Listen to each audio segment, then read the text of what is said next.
Israel से लगातार हो रहे हमलों के जवाब में ईरान की सेना ने भी जोरदार पलटवार किया। उसने एक बार फिर दुश्मन की धरती पर दर्जनों मिसाइलें बरसा दी। ईरान के ताबड़तोड़ हमलों में इजरायल के उत्तरी हिस्से से लेकर उसके दक्षिणी इलाके तक थर्रा उठे। इजरायल ने दावा किया कि ईरान की फौज बीते एक हफ्ते में 450 से ज्यादा मिसाइलें दाग चुकी है। और तो और मिसाइल हमलों का यह सिलसिला हर बदलते दिन के साथ बढ़ता ही दिखाई दिया।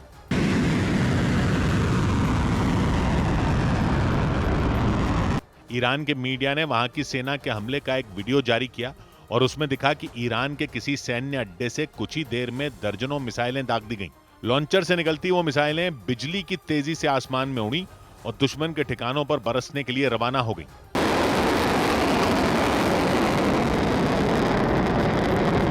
ईरान के मीडिया ने दावा किया कि कुछ ही मिनटों के अंदर वो ताकतवर मिसाइलें इजरायल के अलग अलग शहरों पर टूट पड़ी। वो खतरनाक मिसाइलें जहां भी फटी उन्होंने वहां तबाही मचा दी। इजराइल ने 13 जून को अचानक ईरान पर हमला बोला था और युद्ध की घोषणा कर दी थी। जंग के शुरुआती दिनों में उसका पलड़ा भारी नजर आ रहा था, लेकिन वक्त बीतने के साथ ईरान ने भी अपनी ताकत दिखानी शुरू कर दी। इजरायल की सेना के मुताबिक ईरान की फौज बीते एक हफ्ते में 450 से ज्यादा मिसाइलें और 1000 से ज्यादा ड्रोन हमले कर चुकी है। यानी ईरान इजरायल के हर हमले का जवाब उसी की भाषा में देने से पीछे नहीं हट रहा। हालांकि उसके निशाने पर खासतौर से इजरायल की आर्थिक राजधानी तेल अवीव रही है। माना जा रहा है कि ईरान ने जानबूझकर तेल अवीव में तबाही मचाने की ठान ली ताकि इजरायली अर्थव्यवस्था की कमर तोड़ी जा सके, क्योंकि ऐसा होने पर दो मोर्चों पर जंग लड़ रहे इजरायल की मुसीबतें बढ़ जाएंगी। गाजा में हमास के लड़ाकों से और ईरान की सेना से एक साथ निपटना उसके लिए आसान नहीं होगा। और इसीलिए ईरान की फौज ने तेल अवीव में अहम ठिकानों को चुन चुनकर उन पर मिसाइलों की बौछार जारी रखी। इजरायल की सेना ने ईरान के सैन्य और परमाणु अड्डों पर हमले किए तो ईरान ने इजरायल पर चौतरफा बमबारी तेज कर दी। दिन हो या रात ईरान की सेना हमले का कोई मौका नहीं चूक रही। लेकिन गौर करने वाली बात यह कि इजरायल का तेल अवीव शहर उसके टारगेट पर लगातार बना हुआ है। भूमध्य सागर के किनारे मौजूद तेल अवीव की आबादी करीब 5 लाख है। वहां सैकड़ों कंपनियों के दफ्तर, फैक्ट्रियां और रिसर्च सेंटर से लेकर कई अहम ठिकाने मौजूद हैं। इजरायल के लिए इस शहर की अहमियत ठीक उसी तरह है जैसे भारत के लिए मुंबई की, और यही वजह रही कि जंग में इजरायल को आर्थिक चोट पहुंचाने के लिए ईरान वहां लगातार बमबारी करने में जुट गया। हालांकि तेल अवीव की सुरक्षा में इजरायल ने अपने सबसे ताकतवर एयर डिफेंस सिस्टम लगा रखे हैं। लेकिन इसके बाद भी ईरान के हमले कम होने का नाम नहीं ले रहे। ईरान की फौज ने वहां सॉफ्टवेयर बनाने वाली कंपनी माइक्रोसॉफ्ट के मुख्यालय पर हमला कर दहशत फैला दी। वहां जबरदस्त एयर स्ट्राइक की गई। इस हमले में माइक्रोसॉफ्ट के मुख्यालय के अलावा उसके आसपास मौजूद कई इमारतों को भी नुकसान पहुंचा। ईरान ने दावा किया कि इजरायल की सेना को जासूसी के ऑपरेशन में माइक्रोसॉफ्ट की मदद मिल रही थी और इसीलिए उसने इजरायल के बेरशेवा शहर में मौजूद माइक्रोसॉफ्ट के हेडक्वार्टर्स यानी मुख्यालय को दहला दिया। मिसाइल हमले के बाद वहां भयंकर आग लग गई। जानकारी मिलते ही फायर ब्रिगेड और एम्बुलेंस की कई गाड़ियां पहुंच गईं।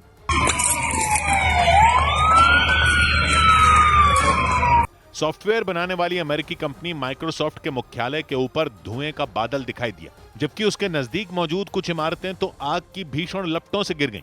इतना ही नहीं, इमारतों के पास सड़कों पर खड़ी गाड़ियां भी ईरान के मिसाइल हमले में बच नहीं पाईं। एक इमारत के नीचे खड़ी गाड़ियों में ऐसी आग भड़की कि वहां से उठ रहे काले गाढ़े धुएं ने पूरी बिल्डिंग को ढक दिया। आग पर काबू पाने में फायर ब्रिगेड के भी पसीने छूट गए। इजरायल में माइक्रोसॉफ्ट का मुख्यालय उसके दक्षिणी हिस्से में मौजूद बेरशेवा शहर में है। माइक्रोसॉफ्ट के बनाए सॉफ्टवेयर दुनिया भर में इस्तेमाल किए जाते हैं, लेकिन ईरान ने आरोप लगाया कि माइक्रोसॉफ्ट के मुख्यालय से इजरायल की सेना को तकनीकी मदद मिल रही थी और उसके जरिए वो ईरान में जासूसी कर रही थी। और इसीलिए ईरान के इजरायल के हर हिस्से में कोहराम मचाने में जुट गया। इसने इजरायल के तीसरे सबसे बड़े शहर हाइफा पर भी मिसाइलें दाग दी। ईरान के ताबड़तोड़ हमलों से इजरायल के हाइफा शहर में दहशत मच गई और वहां भारी नुकसान की खबरें भी आईं। हाइफा तक पहुंची ईरान की मिसाइलों की चपेट में आने से बड़ी संख्या में लोग जख्मी भी हो गए। वहां एक बहुमंजिला इमारत से ईरान की मिसाइल टकराई, जिसके बाद वहां धूल और धुएं का ऐसा गुबार उठा कि कई किलोमीटर दूर से देखने वाले भी उसे दहल उठे। उस हमले के बाद तो हाइफा में चीख पुकार मच गई। सिर्फ हाइफा ही नहीं, शाम होने से पहले तेल अवीव में भी सायरन बजने लग गए। खबरों के मुताबिक तेल अवीव के आसपास के कई इलाकों में एक साथ सायरन बजे। इसराइल की फौज ने ईरान की एक बैलिस्टिक मिसाइल को तो आसमान में ही बर्बाद करने का दावा भी किया। खबरों के मुताबिक ईरान की एक मिसाइल इसराइल के एक स्कूल पर फटी। हालांकि स्कूल बंद होने की वजह से सिर्फ इमारत को ही नुकसान पहुंचा। इस बीच दक्षिणी इसराइल के सबसे बड़े अस्पताल सोवोका मेडिकल सेंटर पर हुए ईरान के हमले का डरा देने वाला वीडियो सामने आया। अस्पताल पर हुए ईरान के मिसाइल हमले में 50 से ज्यादा लोग जख्मी हो गए थे, जिनमें महिलाएं और बच्चे भी बताए गए।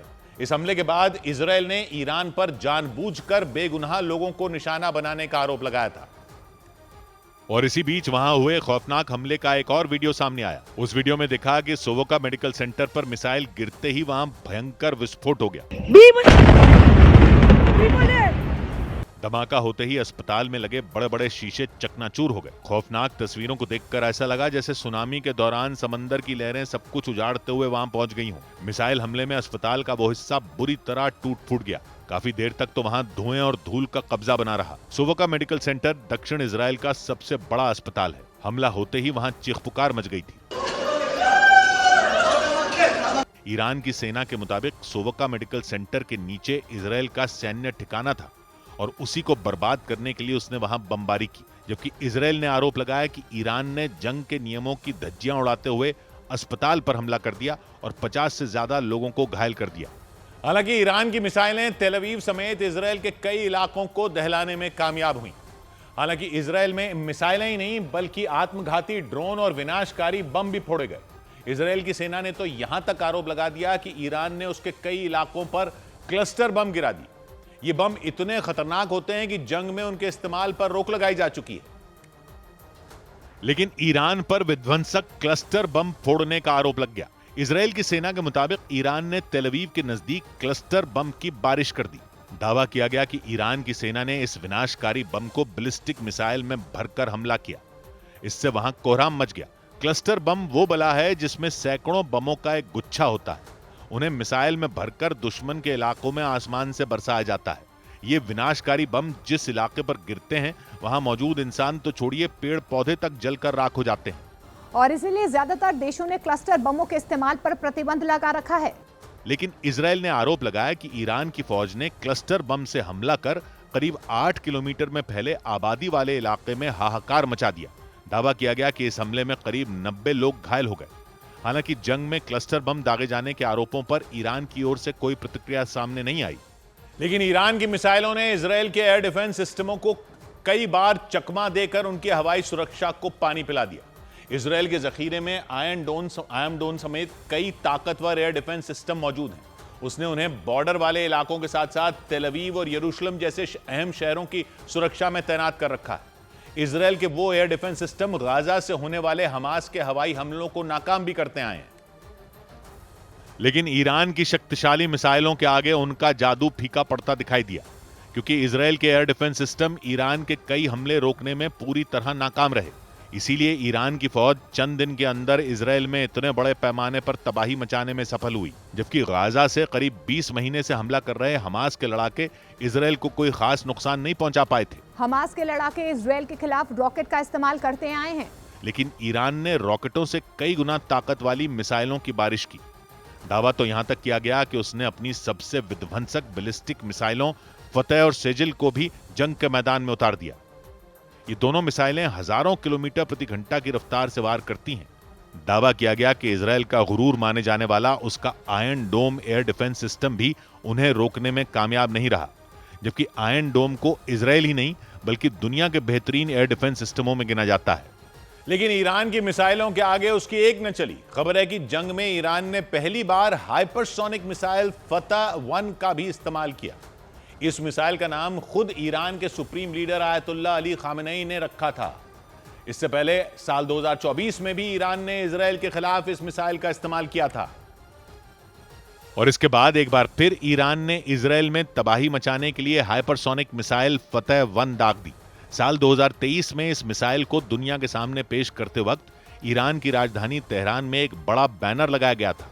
उस पर इजराइल को संदेश देने के लिए इजराइल की ही भाषा हिब्रू में एक संदेश लिखा था, तेल अवीव के लिए 400 सेकंड। इसका मतलब है कि फतह-1 मिसाइल ईरान से इजराइल की दूरी 7 मिनट से भी कम समय में तय कर सकती है। फतह-1 ईरान की पहली हाइपरसोनिक मिसाइल है और वो अपनी तेज स्पीड, सटीक निशाना लगाने और उड़ते वक्त अपना रास्ता बदलने की क्षमता के लिए जानी जाती है। ये मिसाइल इजराइल के आयरन डोम और एरो 3 जैसे एयर डिफेंस सिस्टम के लिए बड़ी चुनौती है, क्योंकि ये मिसाइल उन एयर डिफेंस सिस्टम को भेद कर हमला करने की ताकत रखती है। इससे पहले साल 2024 में भी ईरान ने इन मिसाइलों का इस्तेमाल कर इजराइल पर हमला किया था। उस वक्त इजराइल ने दावा किया था कि उसने इन मिसाइलों को रोकने की कोशिश की थी, लेकिन कुछ मिसाइलें एयर डिफेंस सिस्टम को चकमा देने में कामयाब हो गई थी। और फतह 1 के बाद ईरान ने अपने पिटारे से खतरनाक मिसाइल सेजिल भी निकाली। इजराइल के हवाई हमलों का जवाब देने के लिए ईरान ने अपनी घातक मिसाइल सेजिल से हमला किया। उस मिसाइल के आगे इजराइल के एयर डिफेंस सिस्टम बिल्कुल बेदम नजर आए, क्योंकि ईरान की सेजिल मिसाइल ने इजराइल को खून के आंसू रुला दिए। इस मिसाइल ने इजराइल के कई शहरों में तबाही मचाई। सेजिल मिसाइल की क्षमता भारत की उस ब्रह्मोस मिसाइल से कहीं ज्यादा है जिसने पाकिस्तान की नींद उड़ा दी थी। सेजिल मिसाइल ईरान में ही तैयार की गई बैलिस्टिक मिसाइल है। इसकी रेंज 2000 किलोमीटर तक है, यानी ये ईरान से सीधे इजराइल को निशाना बना सकती है। इस मिसाइल को मार गिराना बेहद मुश्किल बताया जाता है, क्योंकि ये दुश्मन के रडार सिस्टम को चकमा देने में माहिर मानी जाती है। इस मिसाइल को डांसिंग मिसाइल भी कहते हैं, क्योंकि ये मिसाइल अपने टारगेट की ओर तेजी से बढ़ती है और फिर उसे घूम घूम कर हिट करती है। ईरान की सेना की ब्रांच IRGC के मुताबिक ईरान ने पहली बार इजराइल के खिलाफ इस मिसाइल का इस्तेमाल किया और वहां तबाही मचा दी। ईरान ने इस मिसाइल को 1990 के बाद बनाना शुरू किया था। जानकारी के मुताबिक बाद में चीन की मदद से ईरान ने इस मिसाइल को मॉडिफाई किया था। इधर यूपी के बरेली से ईरान गए कई लोग वहां जंग की वजह से फंस गए। ईरान और इजराइल के बीच छिड़ी जंग की वजह से उत्तर प्रदेश के बरेली से धार्मिक यात्रा पर ईरान गए करीब 15 लोग फंस गए। जंग की वजह से ईरान की एयर स्पेस बंद कर दी गई, जिससे वो वहां से लौट नहीं सके। ईरान में फंसे लोगों ने वीडियो मैसेज के जरिए पीएम नरेंद्र मोदी से मदद की गुहार लगाई। ईरान में फंसे भारतीय छात्रों का दूसरा जत्था ऑपरेशन सिंधु के तहत दिल्ली के लिए रवाना हो गया।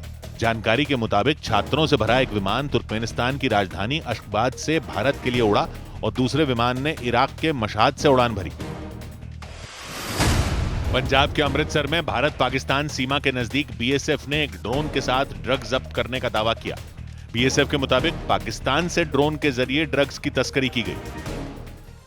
उधर ईरान पर हमले को लेकर रूस के राष्ट्रपति पुतिन ने अमेरिका को धमकी दे दी।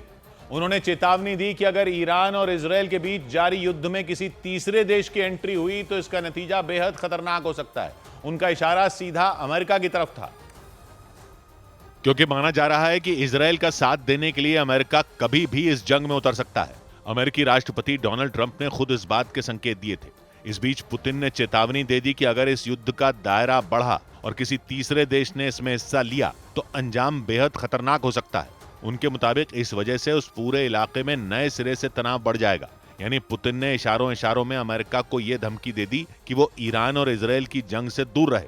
यही नहीं, रूस की सरकार ने यह आशंका भी जताई कि अगर इस लड़ाई में ईरान के supreme leader Ayatollah Ali Khamenei को खरोंच भी आई तो पूरा ईरान उबल पड़ेगा। इसके साथ ही रूस ने खुलकर ईरान का समर्थन भी कर दिया। इससे पहले पुतिन ने ईरान पर हो रहे हमले का विरोध भी किया था। उन्होंने और चीन के राष्ट्रपति शी जिनपिंग ने मिलकर इजराइल की आलोचना की थी। दोनों नेताओं ने ईरान पर इजराइल के अटैक को संयुक्त राष्ट्र के नियमों का उल्लंघन बताया था। और इस सब के बीच ईरान के बुशहर में मौजूद न्यूक्लियर पावर प्लांट पर इजराइल के हमले को लेकर रूस ने चेतावनी जारी की। रूस के मुताबिक अगर ये हमले नहीं रुके तो वहां इतिहास की सबसे बड़ी तबाही मच सकती है। आशंका जताई गई कि अगर इस पावर प्लांट में धमाका हो गया तो न्यूक्लियर रेडिएशन न सिर्फ ईरान बल्कि कई देशों में फैल सकती है। ईरान ने इस पावर प्लांट का निर्माण रूस की मदद से किया था और उसके बाद से ही रूस के कई वैज्ञानिक उस न्यूक्लियर पावर प्लांट में मौजूद हैं। रूस ने इजराइल के हमले को देखते हुए वहां से अपने वैज्ञानिकों को निकालने का काम भी शुरू कर दिया, लेकिन इसके साथ ही उसने चेतावनी दी कि अगर ये हमले नहीं रुके तो वहां इतिहास की सबसे बड़ी तबाही मच सकती है। रूस के मुताबिक इन हमलों में अगर ईरान के बुशहर में मौजूद न्यूक्लियर प्लांट में धमाका हो गया तो हजारों लोगों की जान खतरे में पड़ सकती है। ये प्लांट ईरान के बुशहर प्रांत में मौजूद है, जो फारस की खाड़ी के नजदीक बसा है। रूस के परमाणु ऊर्जा विभाग ने आशंका जताई कि अगर वहां धमाका हो गया तो न्यूक्लियर रेडिएशन न सिर्फ ईरान के दूसरे प्रांतों में फैल सकता है, बल्कि ये फारस की खाड़ी के नजदीक बसे दूसरे देशों को भी अपनी जद में ले सकता है। रूस ने ऐसी स्थिति से बचने के लिए इजराइल से अपील की कि वो इस न्यूक्लियर पावर प्लांट को निशाना न बनाए। हमले के बीच ईरान ने वहां से लोगों को निकालकर सुरक्षित जगहों पर भेजने की तैयारी शुरू कर दी। इधर ईरान और इजरायल की जंग में अमेरिका की एंट्री की सुगबुगाहट तेज होने के बाद अमेरिका के राष्ट्रपति भवन की तरफ से इस बारे में आधिकारिक बयान जारी कर दिया गया। व्हाइट हाउस की तरफ से यह घोषणा की गई कि अमेरिका इस जंग का हिस्सा बनेगा या नहीं, इसका फैसला अगले 2 हफ्तों में ले लिया जाएगा। दावा किया गया कि ट्रंप को यह उम्मीद है कि ईरान बातचीत का रास्ता अपनाएगा। और व्हाइट हाउस के मुताबिक ट्रंप सिर्फ इसी के लिए रुके हुए हैं। व्हाइट हाउस की प्रवक्ता ने ट्रंप का बयान पढ़कर सुनाया और यह दावा किया कि अगले 2 हफ्तों के अंदर अंदर यह तय हो जाएगा कि अमेरिका ईरान के खिलाफ सीधी जंग में उतरेगा या नहीं। Substantial chance of negotiations that may or may not take place with Iran in the near future.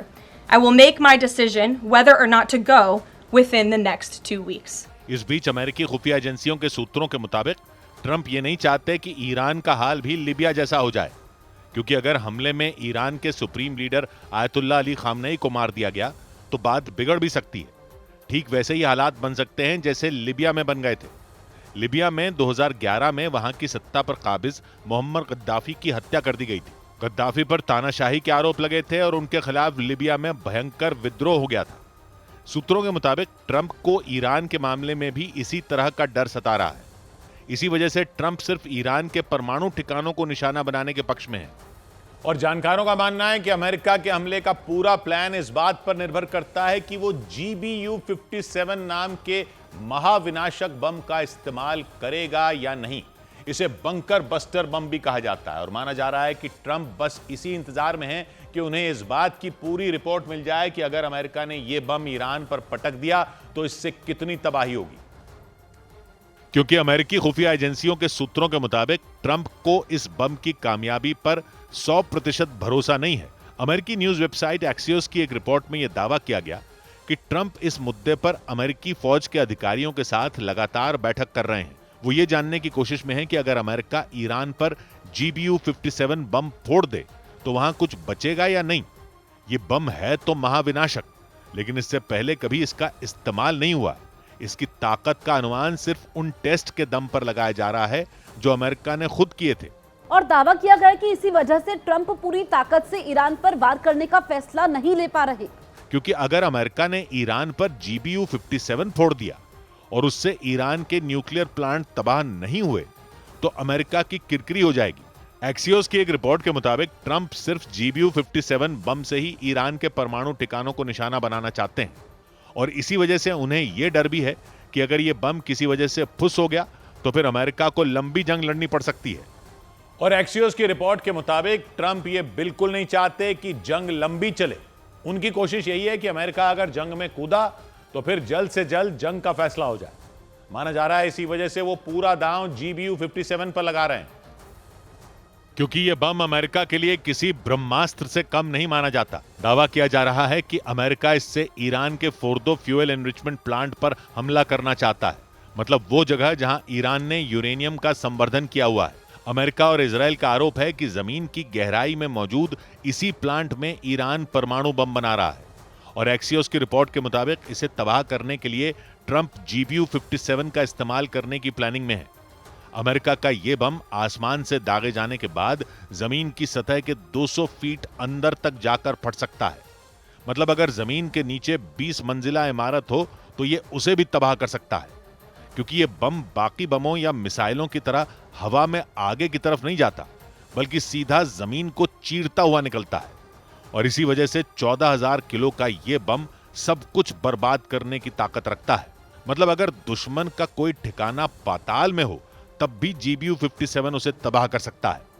और इसी वजह से इस बम को बंकर बस्टर बम भी कहा जाता है। दावा किया जा रहा है कि इसीलिए ट्रंप इस बम को इस्तेमाल कर फोर्दो परमाणु प्लांट को तबाह करना चाहते हैं, क्योंकि फोर्दो परमाणु प्लांट ईरान का सबसे अहम ठिकाना माना जाता है। और इसी वजह से फोर्दो परमाणु प्लांट अमेरिका और इजराइल का सबसे अहम टारगेट माना जाता है। ईरान ने अपने इस अड्डे को बेहद सुरक्षित तरीके से बनाया है। उसकी कोशिश यही है कि वहां परिंदा भी पर न मार सके। फोर्दो परमाणु प्लांट ईरान की राजधानी तेहरान से करीब 200 किलोमीटर दूर है। उसके चारों तरफ ऊंची नीची कई पहाड़ियां हैं जो उसके लिए किसी सुरक्षा घेरे का काम करती हैं। और दावा किया जाता है कि यहीं जमीन से करीब 300 फीट नीचे ईरान का फोर्दो परमाणु प्लांट है। मतलब ईरान ने अपने इस परमाणु प्लांट की सुरक्षा में गलती की कोई गुंजाइश नहीं छोड़ी है। और इसी वजह से अमेरिका और इजराइल ये आरोप लगाते हैं कि ईरान वहां चोरी छिपे परमाणु बम बना रहा है। जानकारों का मानना है कि अगर अमेरिका या इजरायल को ईरान के फोर्दो परमाणु प्लांट को तबाह करना है तो उसे आसपास के पूरे पहाड़ को बर्बाद करना होगा। इसके अलावा वहां तक पहुंचने का कोई और रास्ता नहीं है। और इजरायल के ताजा हमलों को देखकर यह अंदाजा लगाया गया कि उसने ये काम शुरू भी कर दिया। इजरायल ने यह संकेत दे दिए कि चाहे अमेरिका उसकी मदद के लिए आए या ना आए, वो ईरान के फोर्दो परमाणु प्लांट पर हमले की तैयारी में लग चुका है। क्योंकि इजरायल के प्रधानमंत्री बेंजामिन नेतन्याहू कई बार यह आरोप लगा चुके हैं कि दुनिया की आंखों में धूल झोंककर ईरान फोर्दो में परमाणु बम बना रहा है। वो ये धमकी भी दे चुके हैं कि वो इस मकसद में ईरान को कभी कामयाब नहीं होने देंगे। इजरायल की सुरक्षा एजेंसियों के सूत्रों के मुताबिक नेतन्याहू ने फोर्दो परमाणु प्लांट पर हमले की तैयारी पूरी कर ली। सूत्रों ने दावा किया कि इजरायल की सेना अगले 2 से 3 दिन में वहां धावा बोल सकती है। मतलब ईरान ने अपने इस परमाणु प्लांट की सुरक्षा में गलती की कोई गुंजाइश नहीं छोड़ी है और उन्होंने अपने प्लान पर काम करना शुरू कर दिया। इजरायल की न्यूज वेबसाइट वाइनेट ने दावा किया कि इजरायल ने तेहरान के दक्षिणी हिस्से में तबाही मचानी शुरू कर दी। मतलब तेहरान से लेकर फोर्दो परमाणु संयंत्र तक इजरायल ने आसमान से जमकर बमबारी की।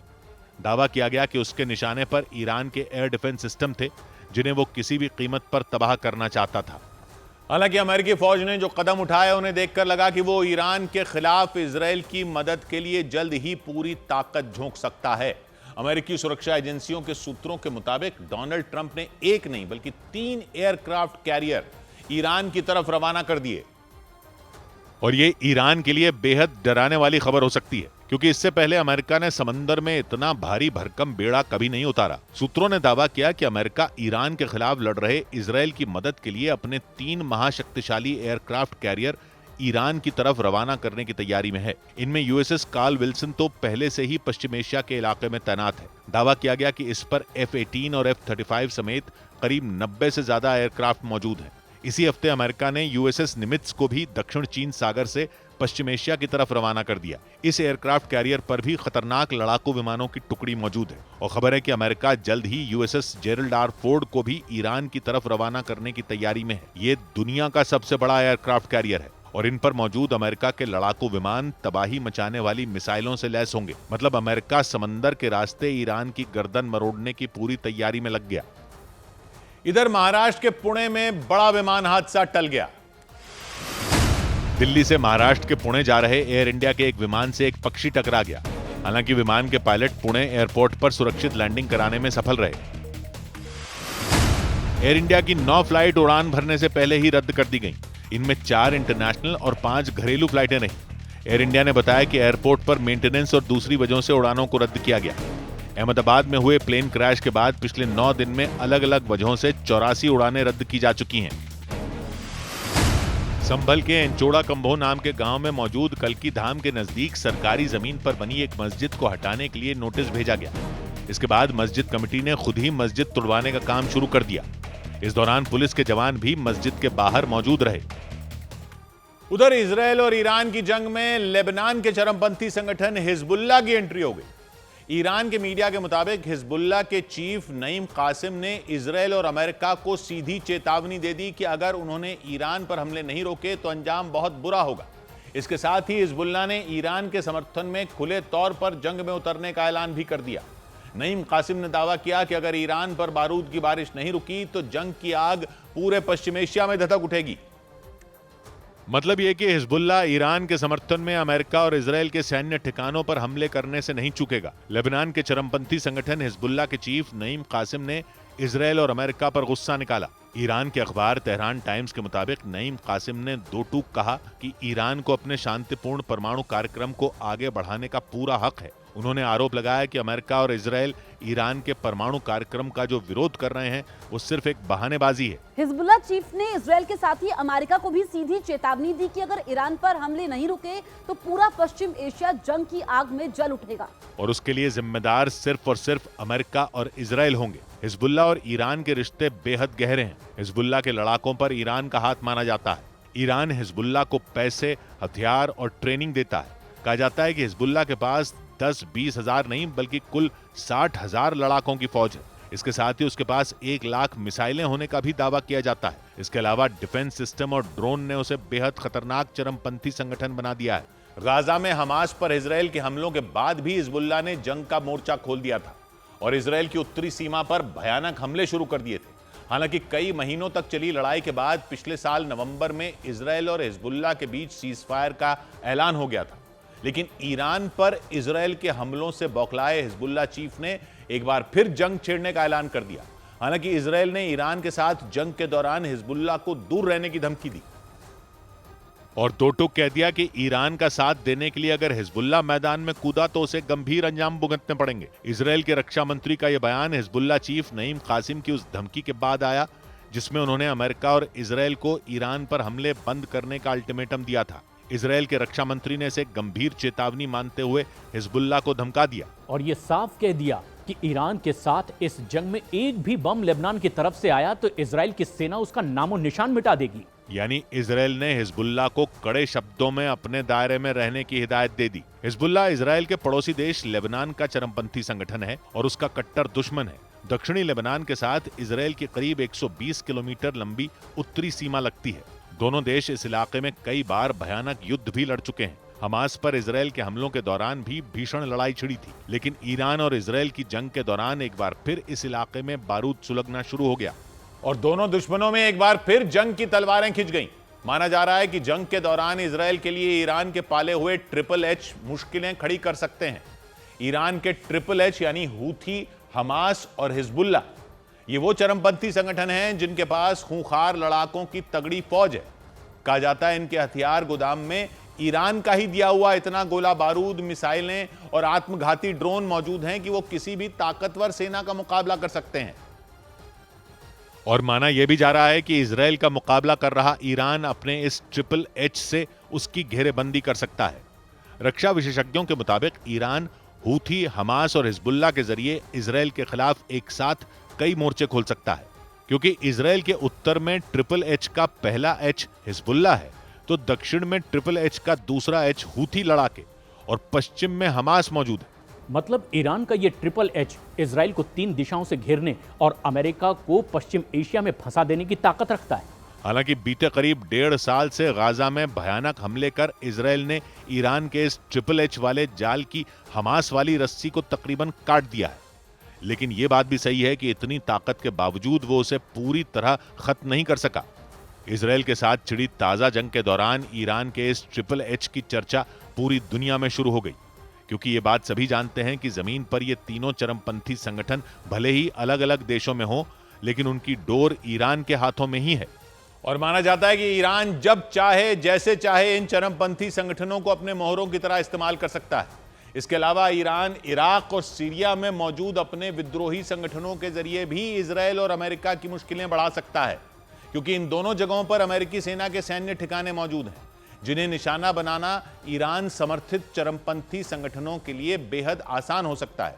यानी इजराइल का साथ देने के लिए अपने हथियारों को धार दे रहा अमेरिका पश्चिम एशिया में ईरान के बनाए हुए चक्रव्यूह में फंस सकता है, क्योंकि इराक और सीरिया में अमेरिका के कई सैन्य अड्डे मौजूद हैं। वहां भारी संख्या में अमेरिकी फौज तैनात है, हथियार और गोला बारूद भी मौजूद है। ईरान इन दोनों देशों में अपने चरमपंथी संगठनों के जरिए अमेरिका की मुश्किलें बढ़ा सकता है।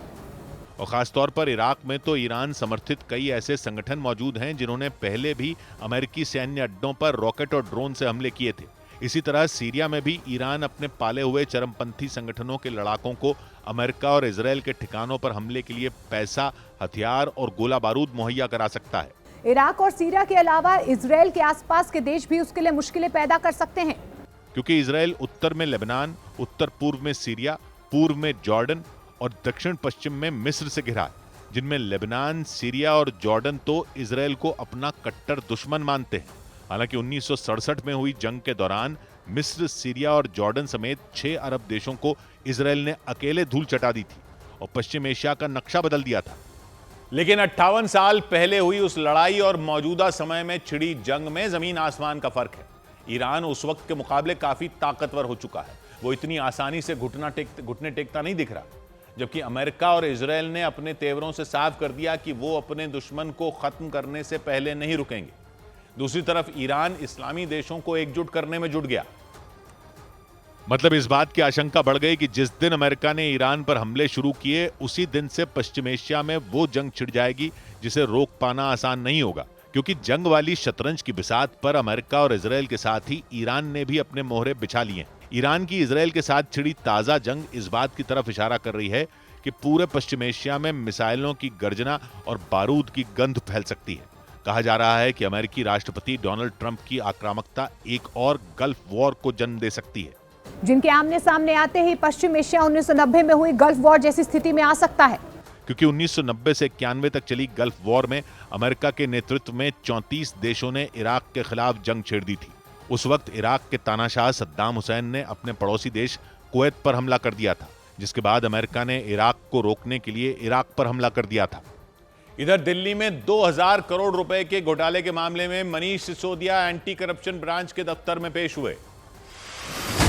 दिल्ली के पूर्व डिप्टी सीएम मनीष सिसोदिया से क्लासरूम घोटाला मामले में पूछताछ की गई।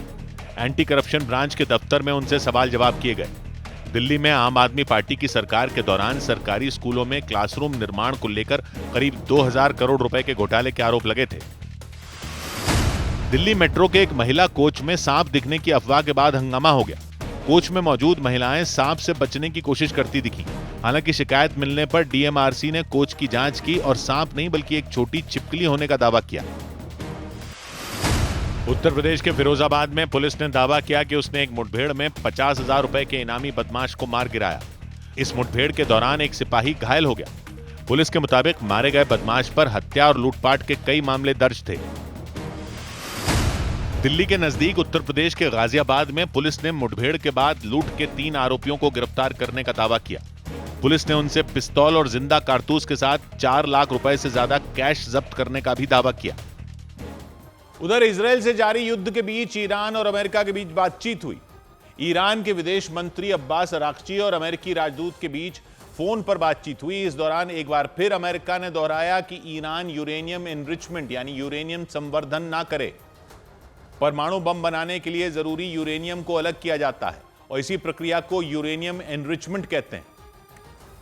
और इसीलिए अमेरिका ने जोर दिया कि ईरान यूरेनियम एनरिचमेंट ना करे। लेकिन इस बातचीत के दौरान ईरान ने साफ कर दिया कि जब तक इजरायल ईरान में अपने हमले बंद नहीं करेगा, वो इस मुद्दे पर किसी तरह की कोई बातचीत नहीं करेगा। ईरान जानता है कि उसके परमाणु ठिकानों पर हुए हमले में अमेरिका ने भी इजरायल का साथ दिया था और इसीलिए उसने हमले बंद न होने तक अमेरिका से इस पर बातचीत करने से इनकार कर दिया, क्योंकि कुछ दिन पहले इजरायल ने ईरान के कई परमाणु ठिकानों पर हवाई हमले कर दिए थे। उसने दावा किया था कि ईरान चोरी छिपे परमाणु बम बना रहा है और उसे रोकने के लिए ही उसने ईरान में हमला किया था। हालांकि ईरान बार बार इस दावे को नकारता रहा है। ईरान के मुताबिक वो परमाणु बम नहीं बल्कि बिजली बना रहा है। लेकिन ईरान के इन दावों के बावजूद इजरायल ने ईरान में हमला कर दिया था। इसके बाद ईरान के विदेश मंत्री अब्बास अराक्ची और अमेरिकी राजदूत स्टीव विटकॉफ के बीच बातचीत हुई, लेकिन ये बातचीत पूरी तरह फेल हो गई क्योंकि ईरान ने किसी भी तरह के समझौते से इनकार कर दिया। और इस सब के बीच ईरान के विदेश मंत्री की हत्या की साजिश रचे जाने की खबर ने खलबली मचा दी। ईरान के विदेश मंत्री के सलाहकार ने दावा किया कि इजरायल उन्हें मारने की साजिश रच रहा था। उनके बीच इजरायल उनके मुताबिक इजरायल उन पर उस वक्त हमला करने वाला था जब वो जिनेवा में होने वाली परमाणु बातचीत की तैयारी कर रहे थे। लेकिन उनके सलाहकार के मुताबिक ईरान की फौज ने इजरायल की इस साजिश को नाकाम कर दिया।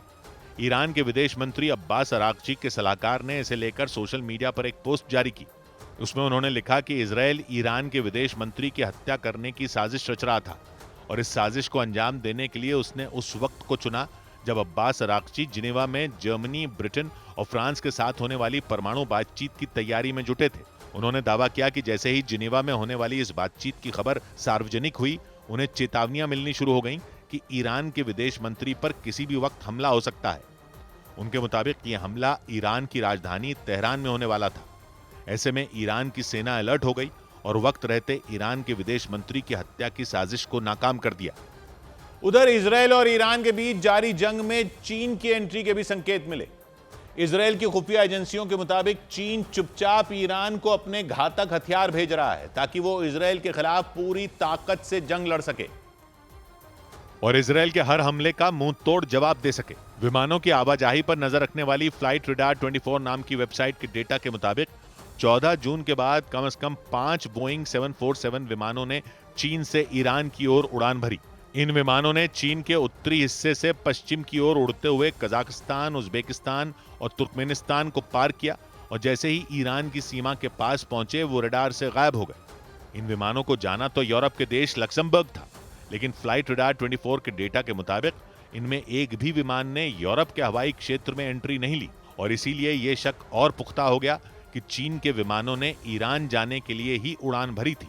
दावा किया गया कि इन विमानों के जरिए चीन ईरान को अपने घातक हथियारों की बड़ी खेप भेज रहा है ताकि वो इजराइल के खिलाफ जंग में उसका मुकाबला कर सके। हालांकि चीन की तरफ से अब तक जो बयान आए थे उनमें ईरान और इजराइल के बीच सुलह कराने की बात कही गई थी। चीन के अखबार पीपल्स डेली के मुताबिक चीन के राष्ट्रपति शी जिनपिंग ने बयान जारी किया कि वो ईरान और इजराइल के बीच सीज फायर करवाना चाहते हैं और इसके लिए वो ईरान और इजराइल दोनों देशों से बातचीत करने के लिए तैयार हैं। चीन के अखबार पीपल्स डेली के मुताबिक शी जिनपिंग का यह बयान रूस के राष्ट्रपति पुतिन के साथ हुई बातचीत के बाद आया। शी जिनपिंग और पुतिन ने ईरान और इजराइल के बीच जारी जंग को लेकर आपस में बातचीत की। इसके बाद शी जिनपिंग ने बयान दिया कि ताकत का इस्तेमाल कर कोई भी अंतर्राष्ट्रीय विवाद नहीं सुलझाया जा सकता। ऐसे में उन्होंने इजराइल और ईरान से अपील की कि जितना जल्दी हो सके वो सीज फायर लागू करें ताकि दोनों देशों में शांति बहाल हो सके। इसके बाद चीन के विदेश मंत्रालय के प्रवक्ता ने भी एक बयान जारी किया। उन्होंने दावा किया कि इजराइल और ईरान के बीच जंग शुरू होते ही चीन ने इस जंग को रुकवाने और दोनों देशों के बीच सुलह करवाने की कोशिश शुरू कर दी थी। उनके मुताबिक चीन आगे भी रूस, ईरान और इजराइल के साथ मिलकर बातचीत के जरिए दोनों देशों के बीच जारी विवाद को सुलझाने के लिए तैयार है। इधर हिमाचल प्रदेश के उप मुख्यमंत्री ने जान से मारने की धमकी मिलने का दावा किया। हिमाचल प्रदेश के उप मुख्यमंत्री मुकेश अग्निहोत्री ने दावा किया कि उन्हें धमकी मिली कि उन्हें तलवार से मार दिया जाएगा। उनके अलावा कांग्रेस विधायक राकेश कालिया ने भी इसी तरह की धमकी मिलने की शिकायत दर्ज कराई। पुलिस ने दोनों मामलों में केस दर्ज कर लिया। बिहार के सिवान में राष्ट्रीय लोक मोर्चा के अध्यक्ष उपेंद्र कुशवाहा ने दावा किया कि उन्हें लॉरेंस बिश्नोई गैंग से फोन पर जान से मारने की धमकी दी गई। उनके मुताबिक उन्हें 2-3 नंबरों से फोन किया गया और मैसेज भेजे गए। उपेंद्र कुशवाहा की शिकायत पर पुलिस ने मामले की जांच शुरू कर दी। पंजाब के पटियाला में पुलिस ने लॉरेंस बिश्नोई गैंग के 5 शूटरों को गिरफ्तार करने का दावा किया। पुलिस के मुताबिक उन शूटरों के पास से 7 अवैध हथियार और बड़ी संख्या में गोलियां मिली। पुलिस ने दावा किया कि सभी आरोपी पेशेवर अपराधी हैं और टारगेट किलिंग जैसे मामले से जुड़े हो सकते हैं। हरियाणा के रोहतक में हरियाणा पुलिस के सब इंस्पेक्टर पवन ने अपनी सर्विस रिवॉल्वर से गोली मारकर खुदकुशी कर ली। वो झज्जर में तैनात थे। जांच में पता चला कि वो छुट्टी पर थे, हालांकि उनके खुदकुशी करने की वजह का पता नहीं चल सका। उधर इजराइल के एक रिसर्च इंस्टीट्यूट पर हुए हमले के बाद वहां काम करने वाले वैज्ञानिकों ने बताया कि उनकी कई साल की मेहनत बेकार हो गई। ईरान के ताबड़तोड़ हमले में उस रिसर्च इंस्टीट्यूट की कई इमारतें लगभग पूरी तरह तहस नहस हो गई। क्योंकि इजराइल के हमलों के जवाब में ईरान की सेना ने वहां घातक मिसाइलों की बारिश कर दी थी।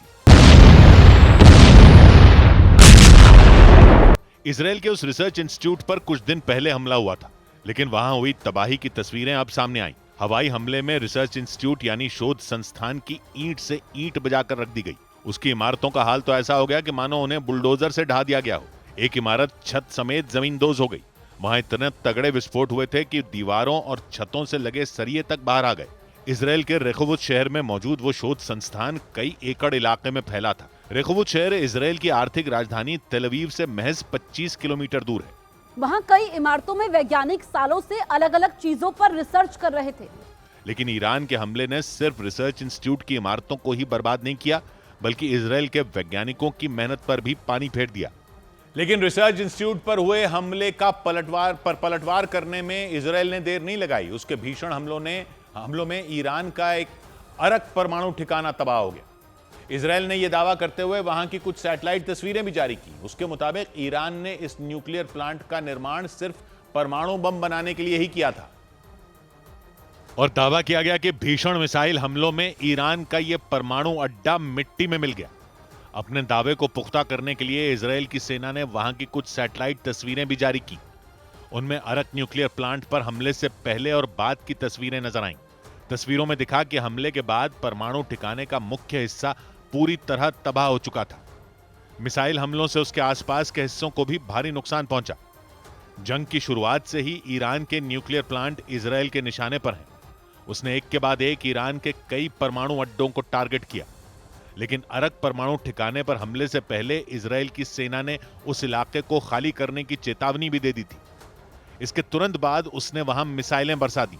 ईरान का अरक परमाणु ठिकाना वहां के मरकजी प्रांत में अरक शहर के नजदीक मौजूद है।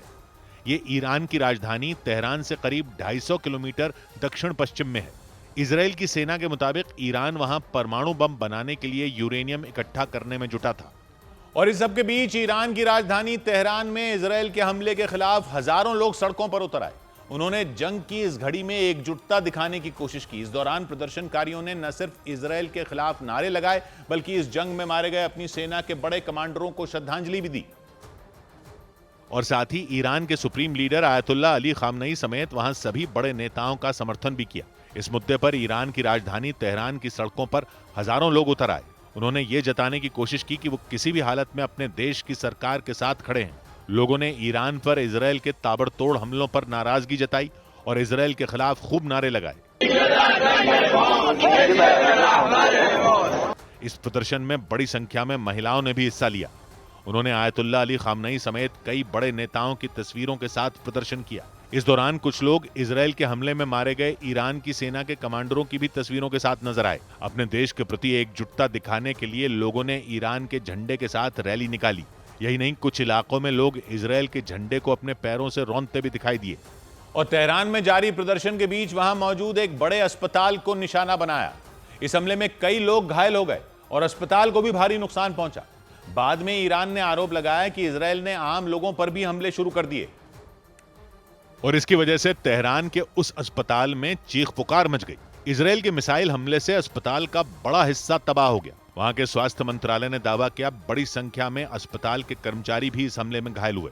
घटना पर भारत में मौजूद ईरान के दूतावास ने कड़ी आपत्ति जताई। दूतावास की तरफ से आरोप लगाया गया कि इजरायल ने आम लोगों को भी टारगेट करना शुरू कर दिया।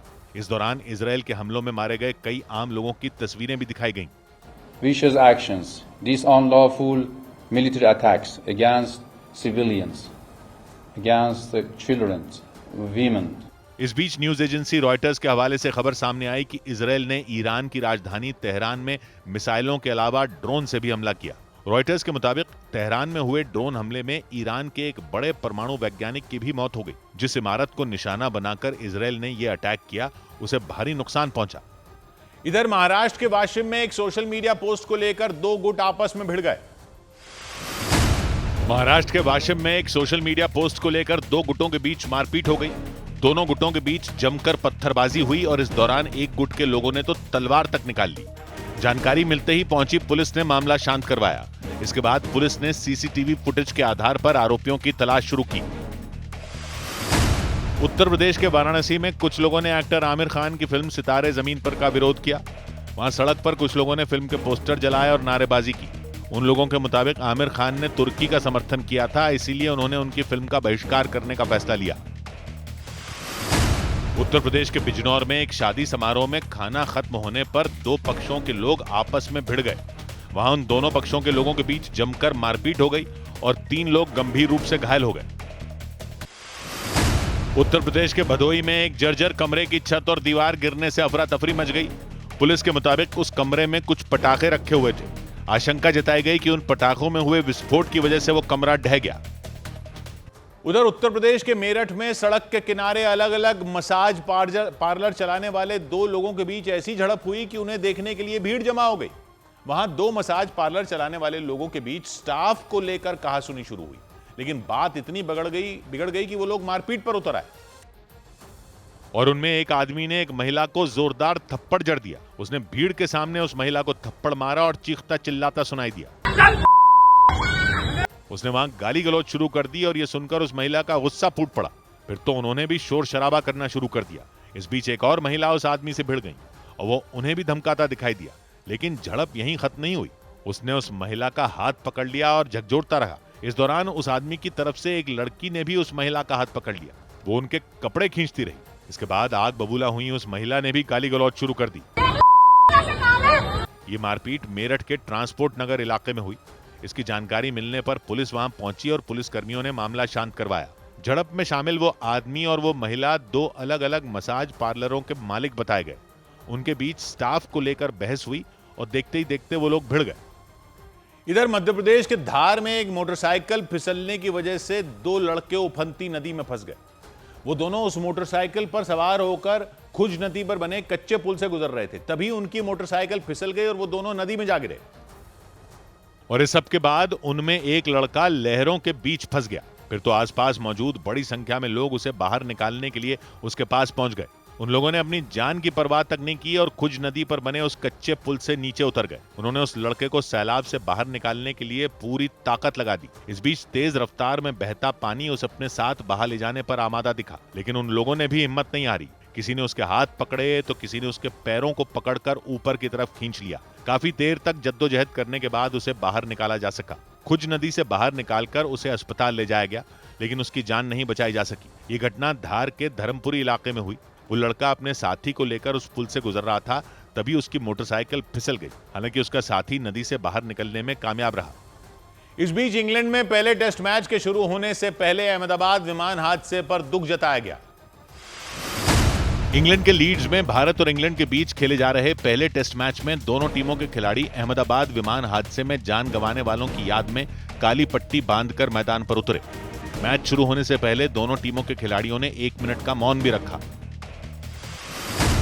इंग्लैंड से जारी मुकाबले में टेस्ट क्रिकेट में डेब्यू करने वाले बल्लेबाज साई सुदर्शन पहली पारी में बगैर खाता खोले ही आउट हो गए। ये भारतीय टेस्ट टीम के खिलाड़ी के तौर पर साई सुदर्शन का पहला मैच है। मैच से पहले उन्हें चेतेश्वर पुजारा ने भारत की कैप देकर टीम में शामिल किया। खबर है कि घरेलू क्रिकेट में विदर्भ की तरफ से खेलने वाले बल्लेबाज करुण नायर और जितेश शर्मा टीम छोड़ सकते हैं। अटकलें हैं कि करुण नायर कर्नाटक और जितेश शर्मा बड़ौदा की तरफ से खेलने की तैयारी में है। पुरुष और महिला हॉकी से जुड़े फैसले लेने वाली संस्था हॉकी इंडिया ने जानकारी दी कि दोनों सीनियर टीमों के कुल 80 खिलाड़ियों को हर महीने भत्ते के तौर पर 25,000 रुपए दिए जाएंगे। ये फैसला ओलंपिक्स में भारतीय हॉकी टीमों के प्रदर्शन के लिए काम करने वाले एमओसी यानी मिशन ओलंपिक सेल ने लिया। उधर महाराष्ट्र के सोलापुर से दिल दहला देने वाली एक घटना सामने आई। वहां एक वाटर पार्क में तेज रफ्तार से चलता हुआ एक झूला अचानक गिर गया। जैसे ही झूला गिरा, उसमें बैठे 30 साल के तुषार धूमल नाम के एक शख्स की मौत हो गई। और इस हादसे के बाद वहां हड़कंप मच गया, क्योंकि उस झूले के गिरते ही कई लोग घायल हो गए और तुषार धूमल नाम के एक आदमी की तो जान चली गई। ये सब देखकर वहां मौजूद लोगों की चीखें निकल गईं और वो झूले में बैठे लोगों को बचाने के लिए दौड़ पड़े। उस वाटर पार्क में ऑक्टोपस की तरह दिखने वाला वो झूला तेज रफ्तार से चलता नजर आया। इस दौरान झूले के पास कई लोग भी खड़े दिखे। झूले पर कई लोग मौजूद थे और जैसे जैसे झूला हवा में जा रहा था, उनका जोश और बढ़ता जा रहा था। लेकिन देखते ही देखते उनकी मस्ती मातम में बदल गई, क्योंकि झूले का एक हिस्सा अचानक टूटकर जमीन पर गिर गया और उसमें बैठे लोग झूले के नीचे दब गए।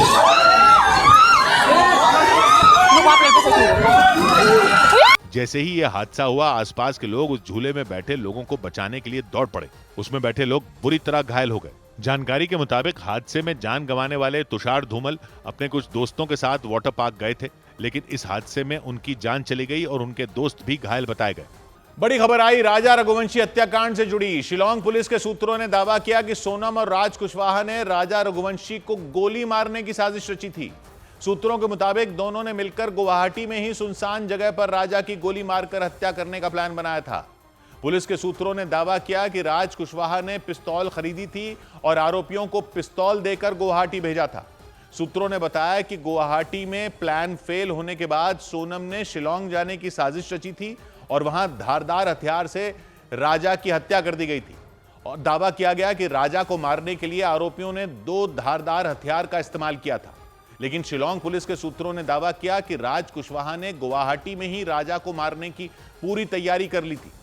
पुलिस सूत्रों के मुताबिक राजा को मारने का जिम्मा राज ने आकाश, विशाल और आनंद को सौंपा था। सूत्रों ने बताया कि राजा को गुवाहाटी में किसी सुनसान जगह पर गोली मारने का प्लान बनाया गया था। शिलांग पुलिस के मुताबिक गुवाहाटी में सोनम और उनके साथियों को राजा की हत्या करने का मौका नहीं मिल पाया था। और पुलिस सूत्रों ने दावा किया कि गुवाहाटी में गोली मारने का प्लान फेल होने के बाद ही सोनम ने शिलांग जाने का प्लान बनाया था। मतलब सोनम ये तय कर चुकी थी कि वो किसी भी सूरत में राजा को जिंदा नहीं जाने देंगी। राजा को इस बात का जरा भी अंदाजा नहीं था कि उनकी पत्नी ही उनकी जान लेने की पूरी तैयारी कर चुकी हैं। पुलिस सूत्रों के मुताबिक सोनम ने पति राजा को गुवाहाटी में गोली मारने का प्लान बनाया था, लेकिन वहां उनकी प्लानिंग फेल हो गई थी। सूत्रों ने दावा किया कि राजा को मारने के लिए राज कुशवाहा ने ही आकाश आनंद और विशाल को पिस्तौल लेकर के गुवाहाटी भेजा था। और सूत्रों ने बताया कि उनका प्लान राजा को सुनसान जगह पर ले जाकर गोली मारने का था, लेकिन उन्हें इसका मौका नहीं मिला था। पुलिस के सूत्रों के मुताबिक प्लान फेल होने के बाद सोनम ने शिलांग में राजा की हत्या की साजिश रची थी। उनके पीछे पीछे तीनों आरोपी भी शिलांग गए थे और वहां राजा की धारदार हथियार से हत्या कर दी गई थी। शिलांग पुलिस ने दावा किया कि आरोपियों ने हत्या में 2 हथियारों का इस्तेमाल किया था, जिनमें एक की तलाश की जा रही है। और सूत्रों ने दावा किया कि इसीलिए शिलांग पुलिस की एक टीम धारदार हथियार के साथ उस पिस्तौल की भी तलाश में जुट गई जिससे राजा को गोली मारने का प्लान बनाया गया था। सूत्रों के मुताबिक राजा रघुवंशी को गोली मारने के लिए राज कुशवाहा ने वो पिस्तौल खरीदी थी।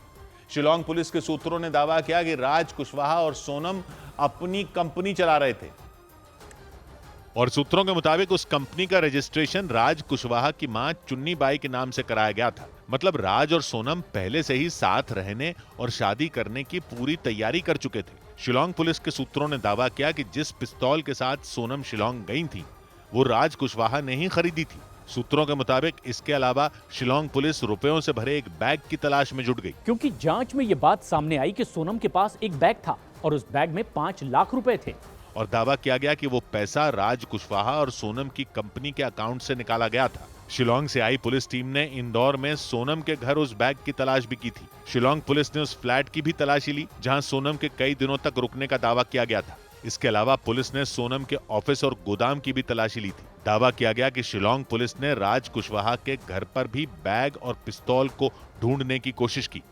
और मध्य प्रदेश के इंदौर में राजा रघुवंशी के परिवार से जुड़े ज्योतिषी ने दावा किया कि हत्याकांड में सोनम के अलावा एक दूसरी महिला भी शामिल है। उन्होंने यह भी दावा किया कि वो महिला जल्द ही सबके सामने आ जाएगी।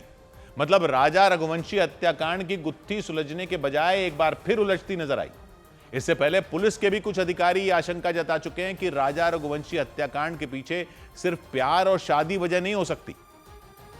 और इसीलिए शिलांग पुलिस की एक टीम हत्याकांड की बिखरी कड़ियों को जोड़ने के लिए इंदौर पहुंची थी। इंदौर में शिलांग पुलिस ने सोनम की मां और भाई गोविंद से बंद कमरे में करीब 2 घंटे तक पूछताछ की थी। सूत्रों ने दावा किया कि इस दौरान पुलिस के अधिकारियों ने सोनम के व्यवहार से लेकर उनसे जुड़ी हर एक चीज को समझने की कोशिश की ताकि यह पता लगाया जा सके कि इस हत्याकांड में कोई और तो शामिल नहीं है। लेकिन कहानी तब पलट गई जब राजा रघुवंशी के परिवार से जुड़े ज्योतिषी ने एक बार फिर दावा किया कि साजिश में एक महिला भी शामिल है और वो जल्द सबके सामने आएगी। मैंने ये बोला था कि एक महिला और है इसमें और वो जल्दी क्लियर हो जाएगा और वो क्लियर हो रहा है, सामने आ रहा है। ज्योतिषी के इस दावे से राजा रघुवंशी हत्याकांड की गुत्थी एक बार फिर उलझती नजर आई। मिस्ट्री गर्ल की एंट्री से मामला और पेचीदा हो गया। हालांकि शिलांग पुलिस हत्याकांड में शामिल सोनम समेत 5 आरोपियों को गिरफ्तार कर चुकी है, लेकिन सूत्रों ने दावा किया कि कुछ ऐसे भी सवाल हैं जिनके जवाब पुलिस को नहीं मिल सके। और राजा रघुवंशी के परिवार के ज्योतिषी ने दावा किया कि शादी के वक्त राजा के परिवार ने सोनम की कुंडली उन्हें नहीं दिखाई थी। उनके मुताबिक अगर सोनम की कुंडली वो देख लेते तो राजा की शादी नहीं होने देते। इससे पहले राजा का परिवार भी इस बात का दावा कर चुका है कि सोनम के परिवार ने उन्हें कुंडली को लेकर अंधेरे में रखा था, जबकि वो लोग इस बात को अच्छी तरह जानते थे कि सोनम की कुंडली में दोष है। और राजा रघुवंशी के परिवार से जुड़े ज्योतिषी अजय दुबे ने दावा किया कि कुंडली में मौजूद दोष की वजह से ही इतनी बड़ी घटना हुई। अजय दुबे के मुताबिक राजा की हत्या हो जाने के बाद पहली बार उन्होंने सोनम की कुंडली देखी थी। न्यूज़ 18 से बातचीत में ज्योतिषी अजय दुबे ने दावा किया कि अगर शादी से पहले उन्हें सोनम की कुंडली दिखाई गई होती तो वो राजा की शादी सोनम से होने ही नहीं देते। एक बार भी अगर मेरे को थोड़ा सा भनक लग जाती और कुंडली दिखाते तो मैं शादी नहीं होने देता। ज्योतिषी अजय दुबे के मुताबिक सोनम की कुंडली में मृत्यु योग था। उन्होंने दावा किया कि ये बात सोनम के परिवार को भी पता थी, लेकिन इसके बाद भी सोनम के परिवार ने राजा रघुवंशी के परिवार को इसकी जानकारी नहीं दी थी। कुंडली में सोनम का ये था कि उसमें 7.5 का योग चल रहा था, साथ में राहु भी था, उसके कारण इनका ये सब हुआ है। हाँ, मतलब इसमें था कि पति की हत्या निश्चित। ज्योतिषी ने दावा किया कि उन्होंने राजा की हत्या किए जाने के बाद यह बता दिया था कि सोनम साजिश में शामिल है, लेकिन उस वक्त राजा के परिवार ने उन पर यकीन नहीं किया था। और ज्योतिषी अजय दुबे ने दावा किया कि कुंडली देखकर ही उन्हें यह पता चल गया था कि सोनम रघुवंशी बेहद गुस्सैल और जिद्दी स्वभाव की लड़की हैं। मतलब वो जो चाहती थी वही करती थी। ज्योतिषी के मुताबिक करीब 2 साल से सोनम का राज कुशवाहा के साथ प्रेम प्रसंग चल रहा था। उन्होंने दावा किया कि सोनम ने शादी से पहले ही यह तय कर लिया था कि वो किसी भी सूरत में राजा रघुवंशी को जिंदा नहीं छोड़ेंगी।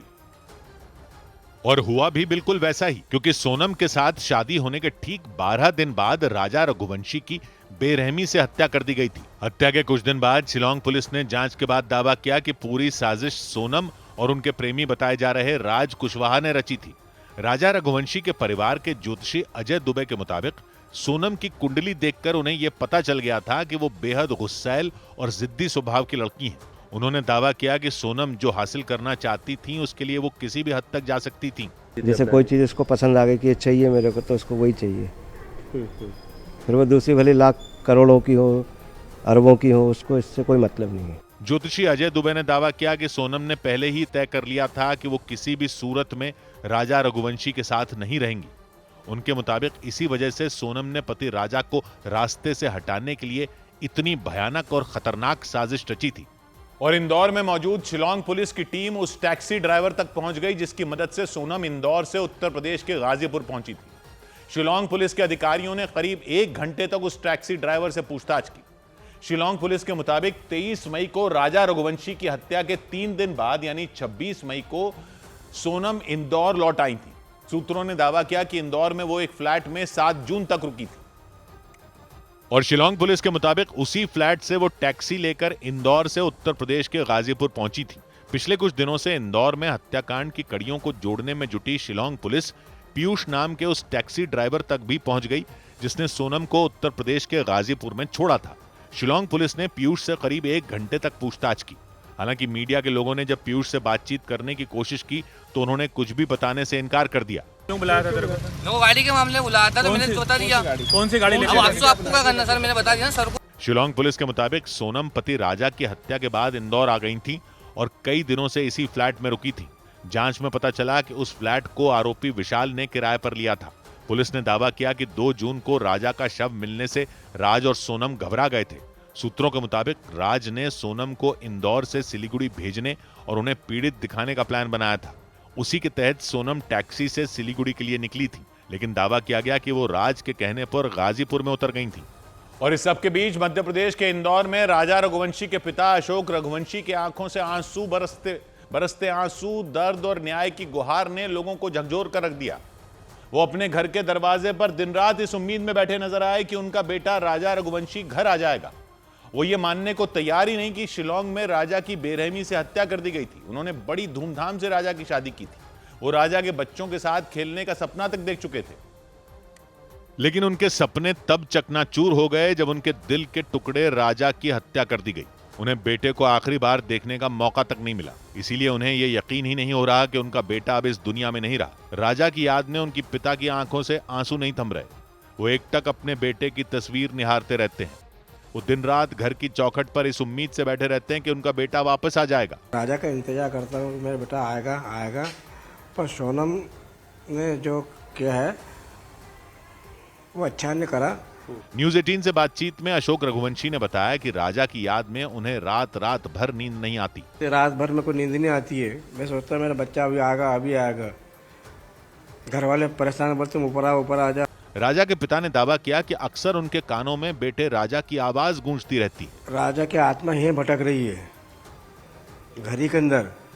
वो ये कहता है मुझे नहीं मारा गया पापा, इसने मेरे को मारा है। इस दौरान उन्होंने सोनम को जमकर कोसा और उन पर पूरी भड़ास निकाली। उन्होंने पुलिस से राजा के लिए न्याय की गुहार लगाई और दावा किया कि जब तक न्याय नहीं मिलेगा तब तक राजा की आत्मा को शांति नहीं मिलेगी। उधर 5 साल बाद कैलाश मानसरोवर यात्रा फिर शुरू हो गई। 5 साल बाद कैलाश मानसरोवर यात्रा फिर शुरू हो गई। सिक्किम के नाथुला से तीर्थयात्रियों का पहला जत्था कैलाश मानसरोवर यात्रा के लिए रवाना हुआ। ये यात्रा अगस्त तक चलेगी। सिक्किम के राज्यपाल ओम प्रकाश माथुर ने हरी झंडी दिखाकर तीर्थयात्रियों के जत्थे को रवाना किया। केंद्र सरकार के सहयोग से और केंद्र सरकार के प्रयत्नों से आज पुणे चालू हुआ है। बिहार के सिवान में प्रधानमंत्री नरेंद्र मोदी ने 10,000 करोड़ रुपए से ज्यादा की विकास परियोजनाओं का शिलान्यास किया। साथ ही पटना से गोरखपुर तक चलने वाली वंदे भारत ट्रेन का भी उन्होंने उद्घाटन किया। इस दौरान प्रधानमंत्री ने विपक्षियों पर जोरदार हमले किए। जंगल राज वालों ने तो बिहार का विकास इंजन ही ठप कर दिया। बांग्लादेश में 5 अगस्त को राष्ट्रीय अवकाश घोषित कर दिया गया। पिछले साल इसी दिन शेख हसीना बांग्लादेश छोड़कर गई थी। ऐलान किया गया कि हर साल इस दिन शेख हसीना के खिलाफ हुए विद्रोह का जश्न मनाया जाएगा। इधर छत्तीसगढ़ के बलरामपुर में एक व्यक्ति ने बीच सड़क पर ऐसा ड्रामा किया कि उन्हें देखने वाले लोग हैरत में पड़ गए। बताया गया कि वो शराब के नशे में धुत थे और नशे की हालत में बारिश में भीगते हुए उन्होंने हंगामा किया, लेकिन उनकी वजह से सड़क से गुजर रहे कई लोग परेशान हो गए, क्योंकि वो व्यक्ति एक गाड़ी के सामने सड़क पर लेट गए। बारिश के दौरान वो गीली सड़क पर बिल्कुल इत्मीनान से लेटे रहे। ऐसा लगा मानो वो अपने बेड पर लेटे हों। वो अपने पैरों को हिलाते हुए मस्ती करते दिखे। हालांकि काफी देर बाद एक महिला और एक आदमी उनके पास पहुंचे। उन लोगों ने उन्हें सड़क से उठाने की कोशिश की, लेकिन वो अपनी जिद पर अड़ गए और फिर वहां बैठ गए। सड़क पर लेटने से पहले उन्होंने जमकर ड्रामा किया। इस बीच उन्होंने अपनी कमीज तक फाड़ दी और अपने हाथ में एक दुपट्टा लेकर एक दुकान के आगे झूमते दिखाई दिए।